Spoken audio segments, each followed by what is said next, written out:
Olá! Um bebê abandonado em bueiro foi resgatado com a ajuda de gatos. Uma recém-nascida com apenas 5 dias foi resgatada após ser abandonada em um bueiro em Mumbai, na Índia. Foi então que vários gatos se reuniram e começaram a miar na entrada do bueiro.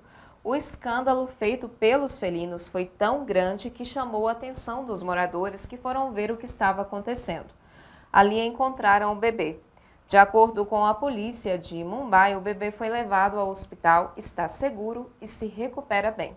Nós voltamos a qualquer momento com mais informações.